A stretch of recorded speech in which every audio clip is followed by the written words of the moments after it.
تفسیر ابن کثیر میں ہے کہ نمرود بادشاہ کا پورا نام نمرود بن کنان بن سام بن نوح تھا۔ اس کا پایا تخت بابل تھا۔ اس کے نسب میں کچھ اختلاف بھی تھا۔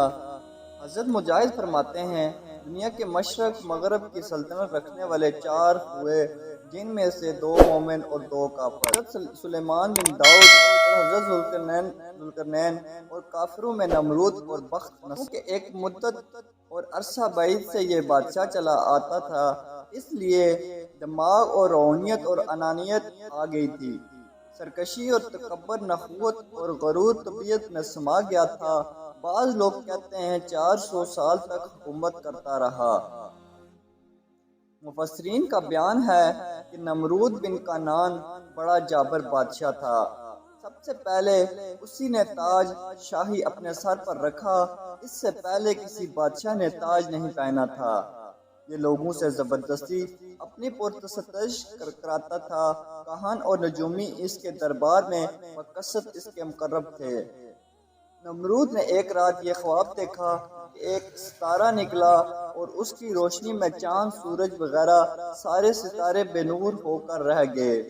کاہنوں اور نجومیوں نے اس خواب کی یہ تعبیر دی کہ ایک فرزند ایسا ہوگا جو تیری بادشاہی کے زوال کا باعث ہوگا۔ یہ سن کر نمرود بے حد پریشان ہو گیا اور اس نے حکم دیا کہ میرے شہر میں جو بچہ پیدا ہو وہ قتل کر دیا جائے اور مرد عورتوں سے جدا رہیں۔ ہزاروں بچے قتل کر دیے گئے، مگر تقدیر الہی کو کون ٹال سکتا تھا۔ اسی دوران حضرت ابراہیم علیہ السلام پیدا ہو گئے اور بادشاہ کے خوف سے اس کے والد نے شہر سے دور پہاڑ کے ایک غار میں اس کو چھپا دیا۔ اسی غار میں چھپ کر ان کی والدہ روزانہ دودھ پلا دیا کرتی تھی۔ بعض مفسرین کا قول ہے کہ 7 برس کی عمر تک، اور بعضوں نے تحریر فرمایا کہ 17 برس تک آپ اسی غار میں پرورش پاتے رہے۔ واللہ تعالی اللہ بہتر جانتا ہے۔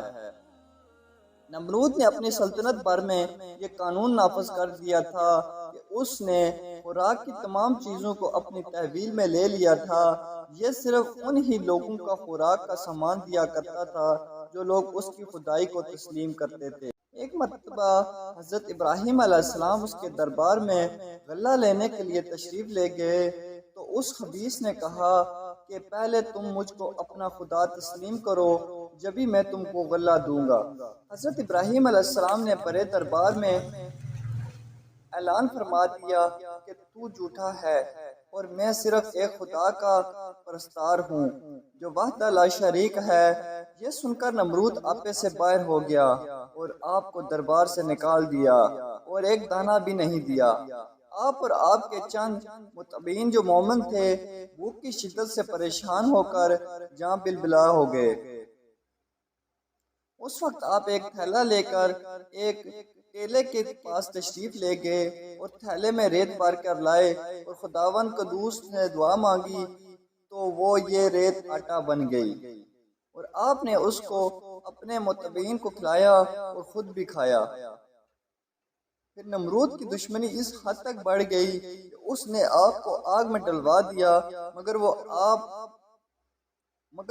آگ آپ پر گلزار بن گئی اور آپ سلامتی کے ساتھ اس آگ سے باہر نکل آئے اور اللہ نمرود کو جھوٹا کہہ کر خدائے وحدہ لا شریک اللہ کی توحید کا چرچا کرنے لگے۔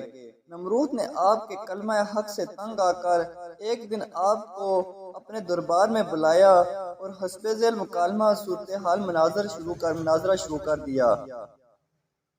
اے ابراہیم، بتاؤ تمہارا رب کون ہے جس کی عبادت کی تم لوگوں کی دعوت دے رہے ہو؟ حضرت ابراہیم علیہ السلام: اے نمرود، میرے رب وہی ہے جو لوگوں کو جلاتا اور مارتا ہے۔ تو نمرود نے کہا یہ تو میں بھی کر سکتا ہوں۔ چنانچہ اس وقت اس نے قیدیوں کو جیل خانہ سے دربار میں بلوایا۔ ایک کو موت کی سزا ہو چکی تھی اور دوسرا رہا ہو چکا تھا۔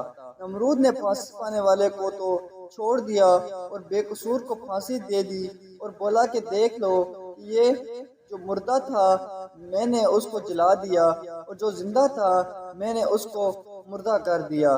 حضرت ابراہیم علیہ السلام نے سمجھ لیا کہ نمرود بالکل ہی احمق اور نہایت ہی گٹھیا آدمی ہے جو جلانے اور مارنے کا یہ مطلب سمجھ بیٹھا۔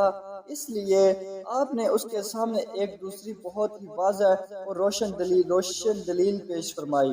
چنانچہ آپ نے ارشاد فرمایا، حضرت ابراہیم علیہ السلام: اے نمرود، میرے رب وہی ہے جو سورج کو مشرق سے نکالتا ہے، اگر تو خدا ہے تو ایک دن سورج کو مغرب سے نکال دے۔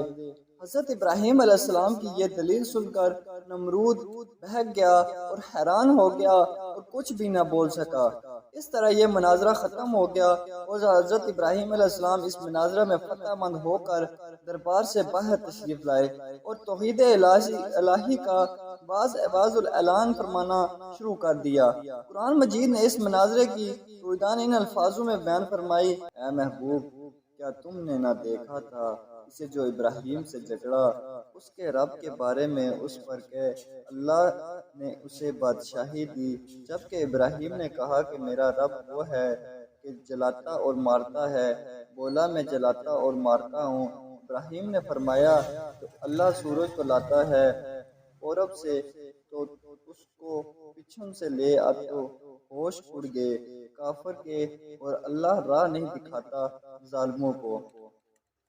زید بن اسلم کا قول ہے کہ اسے ناہنجار بادشاہ کے پاس اللہ نے ایک فرشتہ بھیجا، اس نے آ کر اسے توحید کی دعوت دی لیکن اس نے قبول نہ کی، دوبارہ دعوت دی لیکن انکار کیا، تیسری مرتبہ اللہ کی طرف بلایا لیکن پھر بھی یہ منکر ہی رہا۔ اس بار کے انکار کے بعد فرشتے نے اسے کہا، اچھا تو اپنا لشکر تیار کر، میں بھی اپنا لشکر تیار کر کے لاتا ہوں۔ نمرود نے بڑے بھاری لشکر تیار کیا اور زبردست فوج کو لے کر سورج نکلنے کے میدان میں آ ڈٹا۔ ادھر اللہ تعالیٰ نے مچھروں کا ایک دروازہ کھول دیا، بڑے بڑے مچھر اس کثرت سے آتے کہ لوگوں کو سورج بھی نظر نہ آتا۔ اللہ کی یہ فوج نمرودیوں پر گری اور تھوڑی دیر میں ان کا خون تو کیا ان کا گوشت پوست سب کھا گئے اور سارے کے سارے یہیں ہلاک ہو گئے، ہڈیوں کا ڈھانچہ باقی رہ گیا۔ انہی مچھروں میں سے ایک نمرود کے نطخانے میں گھس گیا اور 400 سال تک اس کے دماغ چاٹتا رہا۔ ایسے عذاب میں وہ رہا کہ اس سے موت ہزاروں درجے بہتر تھی۔ اپنا سر دیواروں اور پتھروں پہ مارتا پھرتا تھا، ہتھوڑوں سے کچلتا تھا، یوں ہی رینگ رینگ کر بد نصیب نے ہلاکت پائی۔